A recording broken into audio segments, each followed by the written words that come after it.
వేల రూపాయలు లేదా 60,000 రూపాయల జీతగాడైనా 14 కోట్లు మీరు చెప్పినట్టు 14 కోట్లే ఆయన డబ్బు ఇచ్చినాడు అనుకుందాం.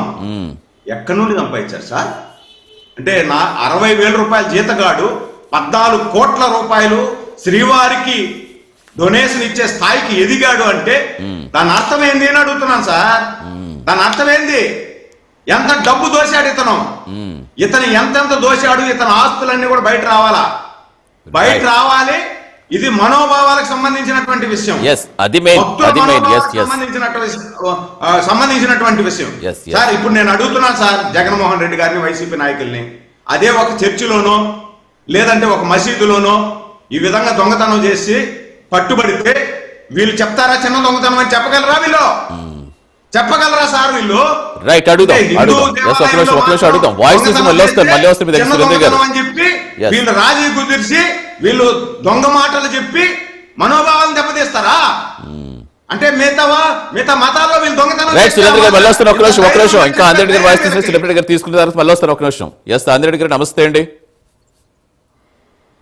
నమస్తే అండి. ఆంజనేయుడు గారు, చూస్తున్న పరకామణి కేసు అసలు అది ముందు సరే చోరీ ఎంత జరిగింది అనేది మనం పక్కన పెడితే భక్తుల మనోభావాలకు సంబంధించింది. ప్రధానంగా నిలువుదోపిడీ చేస్తూ ఉంటారు, వాళ్ళు ఎంతో భక్తిపూర్వకంగా ఇస్తూ ఉంటారు. అలాంటి చోట ఇలాంటి అపచారం ఎలా జరిగింది అనేది పెద్ద ఇష్యూగా అనుకుంటే మనం దానికి సంబంధించి అక్కడ ఏదో పోయిన సొమ్మును రికవరీ చేస్తామని కొంతమంది అధికారులు చెప్పినా మిగిలిందంతా పంచుకున్నారంటే సాక్షాత్తు నిన్న హైకోర్టే చెప్పడం నిజంగా అందరూ విస్మయానికి గురి చేస్తుంది. అంటే కొంతమంది పోలీసులు ఇంకా అంత దారుణంగా ఉన్నారండి. అప్పటి నుంచి ఆ ప్రధాన ఆరోపణలు వస్తున్నప్పటికీ నిన్న కోర్టు చెప్పడంతో తేట తెల్లమైంది. ఏంటి అసలు ఎలా చూడాలి ఇప్పుడు ఇవన్నీ మనం చూస్తుంటే ఏమనిపిస్తోంది మీకు? సార్, మీకు చర్చలో పాల్గొంటున్న పెద్దలకి అందరికి కూడా నమస్కారాలు. నమస్తే, చెప్పండి. వైసీపీ ప్రభుత్వం 2019 నుంచి 24 వరకు జరిగిన దుర్మార్గాలు, దుశ్చర్యలు, ఏ విధంగా హైందవ మనోభావాలను, హిందువుల మనోభావాలను గాయపరచడానికి చేసిన ప్రయత్నం, అది టీటీడీ కానివ్వండి లేదా ఇంకా విగ్రహాల ధ్వంసం కానివ్వండి, అది విజయవాడ కానివ్వండి, మనం ఈ చరిత్ర ఒక్కసారి 5 సంవత్సరాలు చూసినప్పుడు అసలు ఇటువంటి ప్రభుత్వం దేశంలో ఎక్కడన్నా ఉందా? ఇంత దుర్మార్గమైన ప్రభుత్వం ఇప్పటి వరకు వచ్చిందా? మెజారిటీ ప్రజలు హిందువుల యొక్క ఆలోచనకి, మనోభావాలకి ఆ ప్రభుత్వం ఏ విధంగా అవమానపరిచింది, కనీస గౌరవ మర్యాదలు లేవు అనేది మనకు మనం ఒక్కసారి ఆ చరిత్ర 5 సంవత్సరాల చరిత్ర అవగాహన చేసుకున్నప్పుడు అర్థమవుతుంది. ఒకటి. రెండవది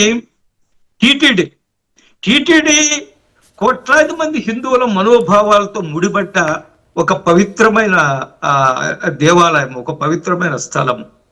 అది టీటీడీ కేవలం భారతదేశంలోనే కాదు, ఇతర దేశాల నుంచి కూడా అన్య మతస్థులు వచ్చి కూడా వెంకటేశ్వర స్వామిని దర్శించుకొని కోరికలు కోరుతారా లేదా దర్శించుకుంటారా, మొక్కులు తీర్చుకుంటారా అనేది పక్కన పెడితే మాకు ఈ భగవంతుడి మీద విశ్వాసం ఉంది, వెంకటేశ్వర స్వామి మీద విశ్వాసం ఉందని అక్కడ సంతకం పెట్టి భగవంతుడిని దర్శించుకొని పోతుంటారు.